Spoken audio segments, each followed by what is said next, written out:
Bonjour Aurélia. Bonjour Cyril, bonjour à tous. Bon, tout va bien, ça va? Ça va, N'est à la pas, maison comme ne nous te tous, sens pas, remote. voilà, ne te sens pas stressé par l'enjeu. Nous sommes entre nous. C'est la joie, c'est la fête, c'est la famille. C'est la famille Pentalogue qui parle au monde. Oui, bien sûr. D'accord? Donc, je vais quand même te présenter pour les gens parce qu'ils savent pas qui tu es. Ok. Euh, sur ton LinkedIn, il y a marqué Deputy CEO. Et ça, je trouve ça assez classe. Moi, je crois que je vais être Deputy Animator. Je sais pas pourquoi on est deputy, mais en tout cas, tu es deputy CEO de chez Skill Value. La main droite du CEO. La main droite du CEO. Ah, c'est ça. Ah. Mais c'est qui le C'est CEO? ça en fait, C'est qui le tu vois. CEO? C'est Eric Gouin, Ah, bah oui, bien sûr, notre celui-là. CEO chez Skill Value. Mais bien sûr, mais je le connais. Mais pourquoi il est pas là d'ailleurs? Il est jamais là, il est caché. Et il y a marqué aussi que tu es Chief Happiness Officer. Oui, parce que j'aime bien faire déjà amener des personnes dans des jobs qui sont sympas, qui sont pour eux, qui sont faites pour eux. Et j'aime bien avoir une bonne ambiance dans mes équipes et avec mes clients. Mais, Je trouve on est mieux, on travaille mieux quand on est content et mais quand on est voilà. heureux. Mais tu as tellement raison, Aurélia, c'est ce que je me tue à dire depuis tout à l'heure. Donc, pour les gens qui savent pas, Skill Value, c'est la. Alors, tiens, je sais pas si on dit filiale. Faudra que je demande à Fred. C'est Filiale. filiale. C'est la On peut filiale dire un filiale. ressources humaines, on va dire, Ressources. de Pentalogue. Donc, dirigé par Exactement. Eric. Et il y a trois métiers. Freelancing, on l'avait vu, outsourcing et la partie recrutement pur et dur dont tu t'occupes toi. Exactement. Voilà. Je m'en occupe de toute la partie recrutement et nous avons aussi une partie qui est assessment, donc évaluation des compétences techniques. Très bien. Et tu fais ça depuis longtemps chez Skill Value? Ouh, depuis, je pense, 9 ou 10 ans, mais ça fait quand même une dizaine d'années, je pense. Ah ouais. Mais c'était une super belle aventure en passant par plusieurs métiers, du recrutement pur et dur en France, en Roumanie, product ownership, et maintenant je gère un peu une partie du bateau. D'accord. Ok. Et tu es d'origine roumaine pour les gens qui se demandent peut-être. Oui, Voilà. je suis d'origine roumaine. D'accord. En ce moment, je ne parle qu'à des Roumains. Il y a peut-être un signe du destin. Je ne sais pas. Alors dis-moi, il y a combien de personnes dans ton équipe? Dans mon équipe, il y a 20 personnes. D'accord. Ah oui, c'est une bonne grosse équipe quand même.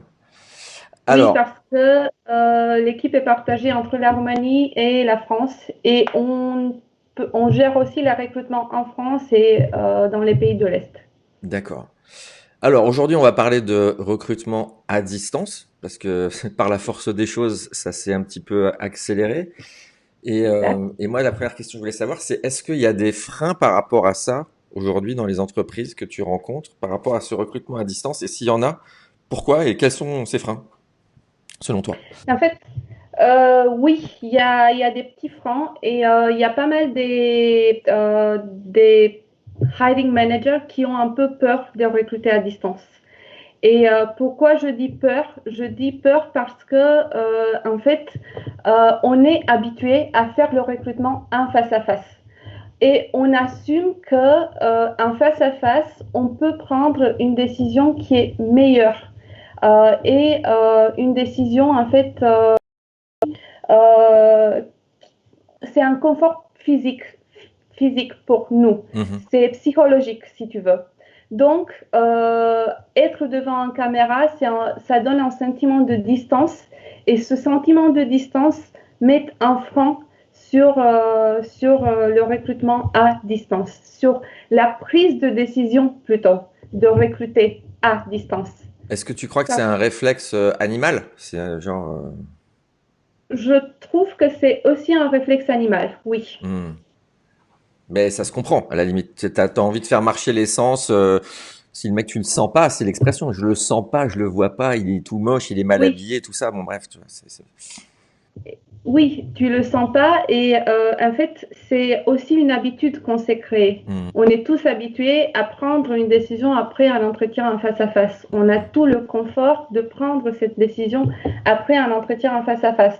Donc maintenant, on doit digitaliser le processus de recrutement. C'est ça. Et on doit le faire en remote et en vidéo. On est obligé de le faire, surtout en IT, parce que c'est un domaine qui marche toujours. C'est un domaine où il faut continuer à recruter et donc il faut s'adapter. Et mon avis, c'est que il faut voir cette adaptation peut-être comme une opportunité d'apprendre quelque chose de nouveau ou de mieux faire le processus de recrutement. Ouais, tu as raison. On va y revenir. Avant de voir exactement comment vous faites et comment tu fais pour recruter, juste une question. Est-ce qu'il y a le côté crise et angoisse de la crise qui fait que les gars, ils se sont frozen, on va dire, ils ont gelé les investissements de recrutement? Est-ce que tu as entendu pour le moment, on bouge pas ou est-ce que ça bouge un peu? Dans l'IT, ça bouge encore, mais il y a quand même des sociétés qui ont gelé leur recrutement ou qui continuent à faire des entretiens, mais c'est plutôt pour créer un pipeline des candidats à recruter dans 3 mois ou dans 6 mois. Donc de faire ton métier en fait. Exact. Ah, d'accord. Ils prennent leur temps en se disant bon, ben, on va le faire nous-mêmes. Ok. Mais on voit quand même, disons, 15% des sociétés avec lesquelles nous travaillons ont gelé leur recrutement, ont mis en stand-by leur recrutement. Ça dépend aussi du domaine duquel la société vient, parce que si tu es, par exemple, si tu as un software dans tout ce qui est voyage, tu as forcément un peu moins de chiffre d'affaires en ce moment, donc tu vas un peu geler tes recrutements. D'accord. Alors, pour rentrer dans le dur là, qu'est-ce que tu proposes finalement à tes clients pour les rassurer? C'est quoi la méthode d'un recrutement en remote? En fait, je propose de déjà changer leur mindset et ne pas essayer de constituer le même cadre. Quand le confinement a commencé mi-mars, tous mes clients étaient comment je vais faire pour créer le même cadre? Quels sont les outils que je dois trouver pour me créer le même cadre que j'avais en face à face? On ne peut pas se créer le même cadre qu'on avait en face à face, mais on peut essayer. La vidéo nous parle quand même, on voit quand même les gens, on voit leurs réactions, donc c'est une partie. Donc je propose en fait d'abord un changement de mindset et ensuite essayer de prendre une décision qui est menée par les données. Essayer de prendre une décision qui est plus objective, plus rationnelle, en utilisant bien sûr différentes méthodes. Je ne vais pas et je leur dis juste, il faut que vous preniez une décision plus objective. Je leur mets à disposition où on construit ensemble parce que j'aime plus construire ensemble avec le client que de juste mettre à la disposition un outil ou une méthode. On construit ensemble un processus qui est adapté à lui et qui l'aide à prendre à la fin une décision de recrutement qui est objective et qui correspond à son besoin. D'accord. Alors ça, c'est très bien dit, Aurélia. Mais qu'est-ce que c'est que ce truc adapté à chacun des clients? Ça, tout le monde peut dire ça. Comment tu fais toi? Comment je fais d'abord, en fait, mon processus, c'est on essaye de préparer le rendez-vous. Donc, bien préparer et structurer toutes les étapes qu'on va avoir dans le rendez-vous. Et dans la préparation de rendez-vous, on parle de la définition du besoin client. D'accord. Donc, il faut d'abord définir le besoin. Donc, le besoin, c'est un candidat qui a certaines compétences. Et donc, ce que je fais avec chaque client, on essaye de définir quelles sont les compétences clés et quels sont les atouts, autant du point de vue technique qu'au niveau soft skills. Et les personnes qui travaillent dans la tech sont habituées avec le concept de MVP, Minimum Viable Product. En fait, ce qu'on fait, on établit ce que moi j'appelle un Minimum Viable Candidate. C'est le candidat qui a les compétences clés, les compétences impératives, et ensuite, on définit les atouts.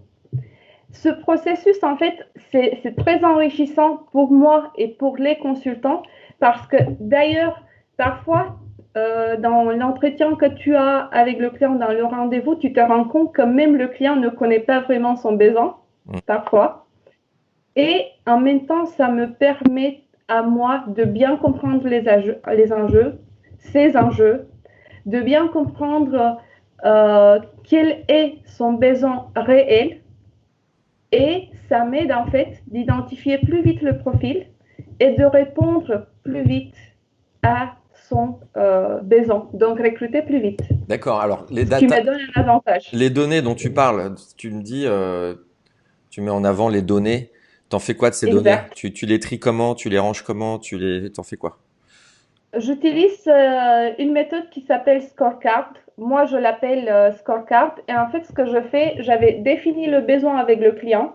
Je liste toutes les compétences avec le client, que ce soit des compétences techniques, que ce soit des soft skills, donc des traits de caractère. Et ensuite, on donne des poids à chaque compétence. Donc, quelle compétence est plus importante que l'autre? Des quoi? Des poids ou des Ensuite, points? des poids. Ah, des poids. Comme, oui, d'accord. Donc, Une pondération pour pondérer. exactement. D'accord. Oui, donc on pondère chaque compétence pour voir laquelle est un peu plus importante. Et ensuite, pour noter chaque compétence, j'utilise une échelle.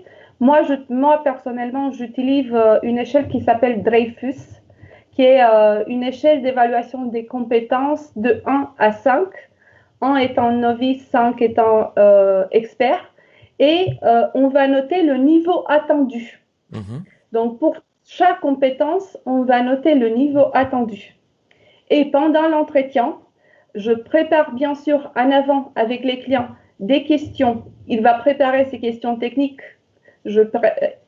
pour l'entretien technique et moi, je l'aide sur tout ce qui est soft skills, sur la partie soft skills et on prépare des questions. Et en fait, pour chaque compétence, à la fin de l'entretien, il va donner une note. Et avec ces notes et ce modèle-là, il va à la fin avoir une moyenne et il va pouvoir comparer ses candidats. Et il va voir par rapport à ce qu'il a défini initialement en tant que niveau attendu du point de vue compétence, où son candidat se situe. Sur chaque compétence. Sur chaque compétence. D'accord. Donc, c'est une espèce de. On découpe un candidat en 1 million de petits morceaux, Exact. pondérés, et ça, c'est censé remplacer le candidat qu'on voit physiquement d'un gros bloc dans un bureau, en fait. Tu le. En fait, c'est pas censé ça nous rassure, mais si tu me demandes, j'applique cette méthode même en face à face. Hmm. C'est une méthode que tu peux appliquer en remote. En remote, ça t'aide un peu plus parce que ça te rassure un peu plus au niveau de chaque compétence, mais personne t'empêche ou je ne vois pas pourquoi tu seras empêché de faire la même chose en face à face. D'accord. Parce que finalement, l'évaluation, tu veux une évaluation objective du candidat et tu veux trouver le candidat idéal pour ton poste ou le meilleur candidat pour ton poste. Parce que le candidat idéal, j'ai appris qu'il n'existe pas. Ah oui, parce que en plus toi, tu viens de là avant même d'être chez Skill Value, tu travaillais déjà dans les ressources humaines. Oui, j'avais déjà recruté j'ai une expérience en recrutement, je pense, de 14 ans. Donc, j'avais fait auparavant d'arriver chez Skill Value 4 ans de recrutement. Hmm, Et j'ai une formation également qui est dans les ressources humaines. d'accord. Ce qui explique qu'aujourd'hui, à tes 75 ans, tu travailles encore chez Skill Value. Oui, Voilà. exact. Est-ce que tu les testes, les candidats? Oui. En fait, chez Skill Value, on croit vraiment dans les tests et nous avons même une plateforme d'évaluation des compétences techniques. Et je propose à mes clients soit d'utiliser notre plateforme, soit d'utiliser leurs propres tests. Mais je pense qu'il faut réévaluer le candidat du point de vue technique. Et j'explique pourquoi cette réévaluation, parce que pas mal des clients me demandent, mais j'ai ma personne, je sais pas, j'ai mon leader technique qui va évaluer. En fait, on est sur un marché qui est très, très compétitif et on est sur un marché où un candidat a 3, 4 offres sur la table en même temps. Hmm. Donc, en fait, il est habitué de faire des entretiens Hmm. et il sait comment répondre. Donc, c'est bien de réévaluer par des tests techniques derrière. Donc, nous, on propose des tests techniques et en plus, parce qu'on parle d'une décision menée par les données, à la fin du test technique, chez Skill Value, tu as un score. Donc, tu peux voir en fait quel est le score de ton candidat. Mais une chose que j'aime bien, c'est tu peux comparer ton candidat avec la moyenne de toutes les autres personnes qui ont passé le même test. Hmm. Et cela veut dire en fait que déjà, tu as une première vue de ton scorecard, tu as une deuxième vue du test technique et tu as une troisième vue, donc de comparer ton candidat avec la moyenne de toutes les personnes qui ont passé le même test. Et nous avons une communauté qui est de 100 000 personnes, je pense, donc 105 000 candidats qui ont passé des tests, qui se sont testés sur notre plateforme. Donc, c'est une communauté qui est assez importante. Donc, la validité de la moyenne est vraiment bon, quoi. Et les candidats, ils les font volontiers, les tests? Ils savent que c'est obligé, quoi. Ou pas? En fait, je vois depuis 2 ans de plus en plus de sociétés et surtout des grands noms qui intègrent dans leur processus de recrutement de tests. Et non, les candidats ne le font pas volontairement, mais on passe à un processus sur le marché IT qui se standardise un peu et qui comprennent des tests techniques. D'accord. Et donc, si tu es intéressé ou si je réussis à te faire intéresser par mon poste, il va passer le test technique. Ok. Christelle me dit qu'on a une question Oui. d'un candidat ou c'est une candidate. Attends, je vais voir ce que c'est. Tadam. Bon, les noms Hello. sont inversés. Je suis désolé, les gens. Christelle à droite, Aurélia à gauche. Vas-y. On a une question dans les commentaires Facebook. Que va-t-il se passer demain si Covid-19 augmente la demande de compétences numériques? Comment le marché va-t-il l'encaisser? Déjà, on est sur un marché qui est très, très bonne question. On est sur un marché qui est extrêmement compétitif. Il y a une grosse manque de ressources dans l'IT. Mais si on regarde COVID-19, on voit en fait qu'il y a pas mal de personnes qui sont en chômage technique. Et ce sont pas des programmateurs ou des personnes qui travaillent peut-être dans l'IT, mais ce sont des personnes qu'on peut former à l'IT. Et peut-être une formation à distance avec des évaluations à distance, c'est une solution pour répondre à ce besoin plus concret.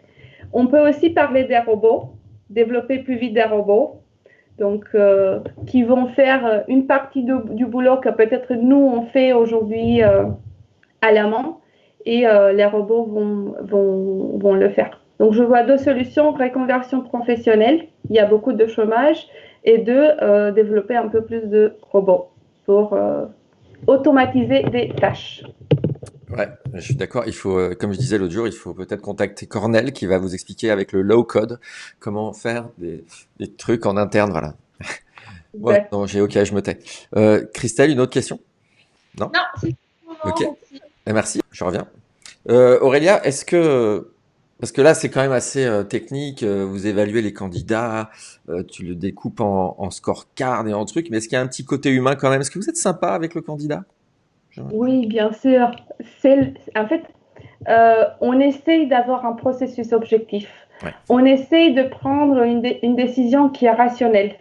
Mais en fait, il ne faut pas oublier qu'en face de nous, que ce soit en face-à-face ou que ce soit en remote, donc en vidéo, c'est un être humain. Et en fait, c'est un être humain qui est très recherché sur le marché. Donc, Bah oui. il faut bien lui vendre l'aventure. Donc, il faut qu'on soit empathique, il faut qu'on soit transparent, il faut qu'on lui parle de nos attentes, il faut qu'on le rassure et il faut en fait l'aider à se connecter à notre culture d'entreprise et à notre valeur. Donc, il ne faut pas, même si on construit le scorecard et tout ce qu'on construit derrière, il ne faut pas juste questionner le candidat. il faut intégrer toutes ces questions dans le discours. Il faut que ça soit fluide pour le candidat et que pour lui, ça soit une belle expérience. Parce que ça ne sert à rien de trouver le candidat idéal, mais ne pas pouvoir l'embaucher. Ouais. Ouais, c'est un petit peu un jeu de séduction quand même que tu dois faire à distance. Exact, C'est exact. un peu un date Oui, en caméra, quoi. oui. Et tu dois, en fait, en face à face, tu as quand même une tenue quand tu as des entretiens. Même si on est chez nous, il faut quand même essayer d'être le plus possible, mais ne pas aller dans des extrêmes. Hmm. Donc, il faut quand même rester un peu cool, relaxé, mais quand même qu'on se présente bien, qu'on soit bien habillé, qu'on soit dans un endroit où il y a de la lumière, que les gens nous voient et qu'on ne soit pas dans nos pyjamas. C'est ça, en fait, que je voulais dire. Je suis sûr que Et t'en qu'on as a de la vu, lumière. Aurélia. Est-ce que t'en as vu des trucs rigolos? Non? Euh, j'ai vu une qui était très, très rigolo, mais je ne sais pas si je veux la raconter sur la caméra. Bah, tu rigoles ou quoi? Comment on va faire maintenant les millions de gens qui regardent? C'est quoi cette histoire, Aurélia? Sans donner de nom, juste un peu ce qui s'est passé. En fait, j'avais eu une vidéo il y a, je pense, 4 jours avec une personne. Il était tout en chemise, euh, bien habillé, disons, mais à un moment donné, il s'est levé pour prendre quelque chose. Et il était dans ses culottes. Ah, quand même, tu m'as fait peur. T'imagines. Bah, remarque, Non, pas si grave que ça. Marc, ça crée des liens tout de suite dans le Oui. rapport à l'entreprise. Tu vois. Ça, ça casse un mur, tu vois. Et est-ce que tu accompagnes tes clients, toi, ou est-ce ils se débrouillent tout seuls, ou les deux? Comment ça se passe, une mission?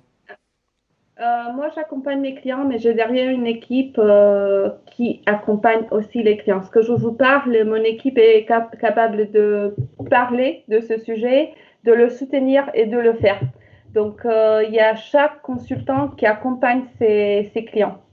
D'accord. Et moi, je suis là pour apporter d'autres solutions si besoin, de résoudre des soucis. Je suis là pour aider mes clients à recruter plus vite. Ouais, c'est parce que t'es la chef. T'es la, t'es la deputy CEO, je rappelle. Donc ça pose sa femme. Est-ce que s'il n'y avait pas le Covid, tout ça, tu le recommanderais quand même de passer en remote? Si les gens, ils ont le choix, tu leur dis de faire quoi? Si les gens ont le choix, je leur dis peut-être de combiner les deux Mhm. parce que le temps est très important pour nous tous. Et je vois en fait dans le recrutement IT que les candidats sont un peu moins disponibles à se déplacer pour plusieurs entretiens. Et pour un pays comme la France, qui a toujours plusieurs entretiens, il y a des pays qui se sont un peu plus adaptés au marché, mais en France, on parle toujours peut-être de 3, 4 entretiens. Mhm. Et donc, pour éviter de perdre des candidats en route et pour éviter, en fait, et pour essayer d'avoir le candidat plus vite, au moins pour les premières évaluations, je conseillerais quand même de garder au moins une première étape en remote et ensuite une deuxième en physique.